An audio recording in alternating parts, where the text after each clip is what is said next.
How did I come about getting my second job at Monte Carlo, aka Pencilwood? Well, I had just got fired from Indian Hills. Uh, I proved in a meeting that the $1 million they were trying to blame me on losing, I proved it was stolen. Again, my dad was helping them guys to cover up the $1 million they stole by getting them to hire me, and they're going to blame it all on me. Which I debunked it in a meeting, the big major meeting with the TV and news camera, everything with them. And so I was used to go in my mama beauty parlor, read the inquiries and stuff all the time, and help her shampoo and keep the beauty parlor clean and stuff. And I saw an ad in the Inquirer say Sean Robinson, the world's greatest psychic, is giving lifetime readings for $1. I'm like, how bad can it be? $1 for a lifetime reading, right? So I did it, and it had some remarkable things in it. Everything came true. I mean, everything came true.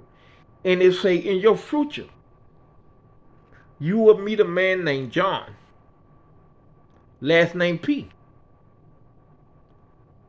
which is going to revolutionize your career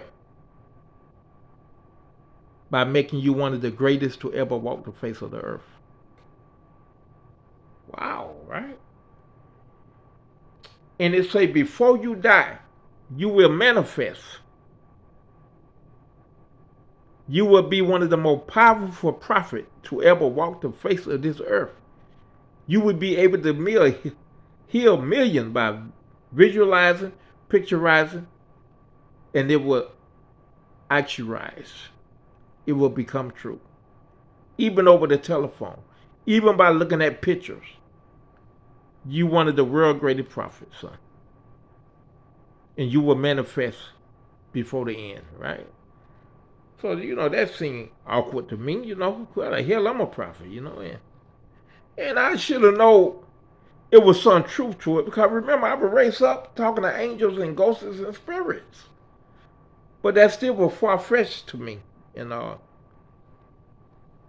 see the job interview. I see the job in the paper. Say Monte Carlo. I say, well, what the hell? They looking for an assistant. What the hell?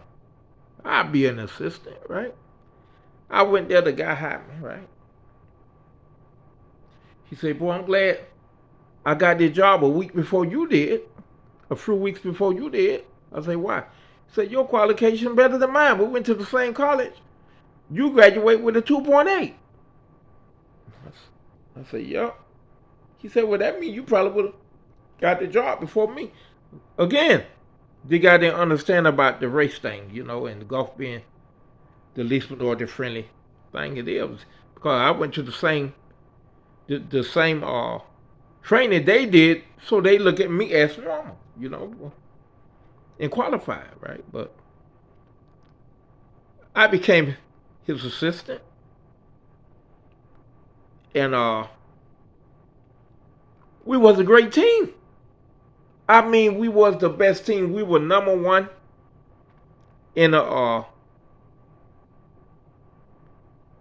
Treasure Coast 3 years in a row. We were number two in the CCA family in the nation behind Firestone, which was one of the top courses in America for many years, maybe to this very day. And one day, me and him were talking, and I say, boss, you want to hear something weird? He say, what? I say, I did a lifetime psychic reading. Read this. He read it. And he said, have that come true? I said, yep. He said, have that come true? I said, yep. He said, have that come true? I said, yep. He said, here come one right here.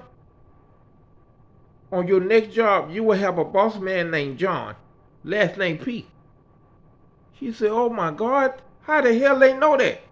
I said, what you mean? He said, my name is John Perham. And my heart almost stopped. And me and him looking at each other. He said, when did you do this? I say, like 3 months before I come here. I say, but I forgot about it. And I ain't had no idea. I know your first name was John, but I had forgot about what you're reading, you know. But your last name Perham, that means that was 100% right. He said, well, let me see what it say in the end. He said, in the end, you're going to be one of the most powerful prophets that ever walked the face of the earth. He said, that's a hell of a reading there, son. He said, but if everything on him came true, she gave you like 10 things. What make the last one not come true? He said, have you had any kind of spiritual awakening? I said, yes, sir. He said, what you have? I said, sir, I was raised in both worlds, sir. He said, partner, I think you need to lay off that fire water or them goddamn trees you smoking.